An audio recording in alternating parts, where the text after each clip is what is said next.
Counsellor Craig joins me back on the show today, where we have in-depth conversations about mental health and well-being. Today's topic is addiction. Kia ora, Craig. Welcome back to the program. Kia ora, Lily. Thank you very much for the invitation. Now, trauma expert Gabor Mate says we ask why the addiction, but we need to ask why the pain. In your practice as a counsellor, is that something that resonates with you? Yes, 100%. And kind of the whole aspect of addiction started, I guess, in my training, wondering kind of what works, what doesn't work. Why do we become addicted? Why does this state exist?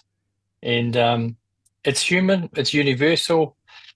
I'd like to say we all have addictive qualities, but we're not all addicts. Yeah. And it's like, lots of people drink, but they're not all alcoholics. Yeah.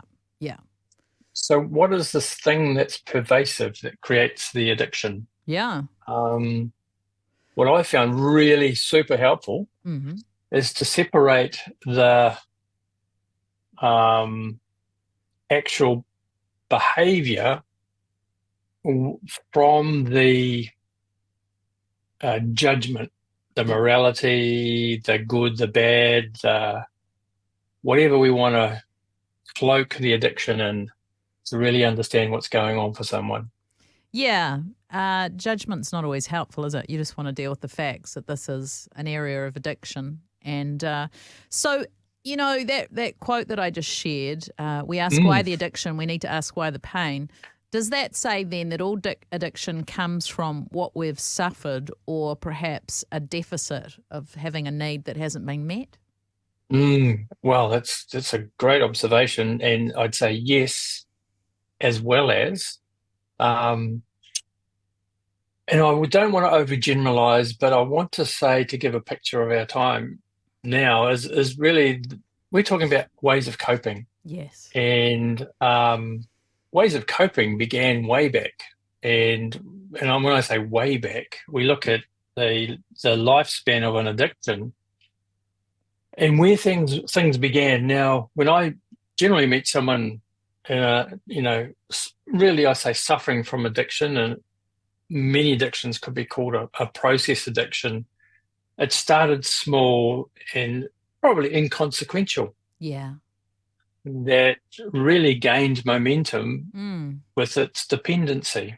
Yeah. Now you might see behind me a lot of books on the shelf. I do. And you might qualify that and say, well, he reads a lot. Yeah. Ask me if I've read every book on that shelf. Have you read every book on that shelf? Great question. No. But my passion for books began maybe a couple of decades ago, and it's just grown. And every time I see a title, I think I need it. Oh, right. You are a bit of a book addict then. I am. Yes. I am a self-confessed book addict. Yeah. And it's the sort of thing we just sort of laugh about, that kind of addiction, don't we? We do. We don't have a general kind of... I'm not judging you. Maybe I'm in awe of your bookshelf and thinking that's impressive. But if I came to you with a substance abuse... Yeah. If I came to you with a kind of a chronic condition, we'd want to generally send that person to a professional, maybe even into rehab. So away from community, they are getting fixed, they are getting addressed in their addiction. And Gabor Mate really highlighted the fact that actually we need community, because in the presence of community, we understand what the pain is. We understand that pain can be shared. We have a community that will help support us through, rather than isolating and then returning back to a community all nice and healthy. Yeah. Hey, I remember many years ago, like maybe I feel I was in my 20s or something, and I was in this particular service, and this pastor was giving this, I guess he was preaching, and he sort of used somebody from the audience, and he had them, lie down, and then he said that scripture about being dead to things, and basically they're not impacting them. And so it was like saying, this is happening and this is happening, but because he's dead to it, dead to sin, or, behold, all things are new, that basically because he was a Christian, it couldn't touch him. I mean, hopefully our thinking's not that simplistic. these days. However, I do think there can be a bit of a thing within Christian community of, either perhaps denial because we're ashamed that people would know that we've got this issue, or that others would go, oh, you're a Christian. Gee, you call yourself a Christian and you've got X, Y, Z. Is that something you come up against? Oh, very much so. I mean, largely my clients are of faith backgrounds, whether Okay. it's Christian, Muslim, Hindu. So they all come from a community of this is right and this is wrong. Yeah. And many would say that they've sought their God. Christians have prayed a lot. And I absolutely believe God answers prayers. But I feel like I work until that happens. Right. There are things that we can do, and I don't often quote scripture. It's not me, but I am reminded of the story of, when Jesus healed the man who couldn't walk. Mm. He did say to the man, well, I've healed you, but you have to carry your mat now. Yeah. You pick up your mat. Yeah. To me, that's, well, yes, I can help, I can heal, but the work of what needs to be done is something that you need to do. We can't spiritualize it away, and sometimes we just can't even pray it away. No. So that hunger for change really needs to Mhm. come from the individual, even not the well-meaning partner or father or mother that's like, I need my child to, get over this addiction. It's something that's got to come from within, right? Yeah, absolutely, and that's one of the foundations for how I understand the kind of psychology of something, is that the work is always from the bottom up and the inside out.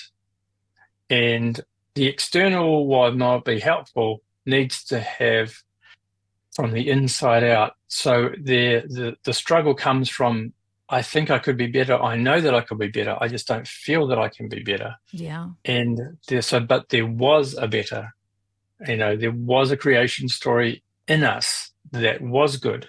Yeah. That has been better. Yeah, I know someone who went to rehab a few years ago, and rehab's quite hard, and quite strict. And Yes. the amount of people that dropped out and they kept going, and now their lives, they've been to university, they're fully functioned. Nobody would even know. But they just there was something in them that was just so determined, like it was real hard.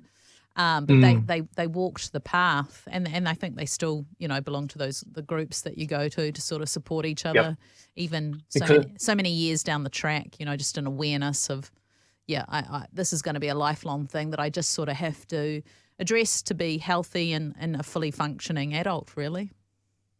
Yes, and what I would add to that is, and EAA puts it really well, Alcoholics Anonymous. When you can't imagine the rest of your life being alcohol free, that is overwhelming. That is just too much to consider. All the AA does, like any 12-step program, is what about today? What can we do today? Just today. Yeah. So for somebody who might be listening, who's just, the alarm bells are going off and they're like, okay, yeah, this is me. What's that first step? Yeah, I would make a call to either an addiction phone line, to a resource, to anything you can find.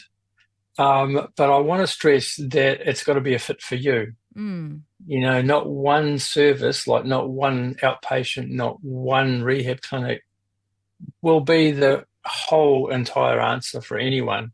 But I think it starts with the first call and maybe finding a community of like-minded, experienced, lived experience people. And there's lots of services out there. Yeah. And what one piece of advice would you give for those caring friends and family members surrounding that family, that person that may have an addiction?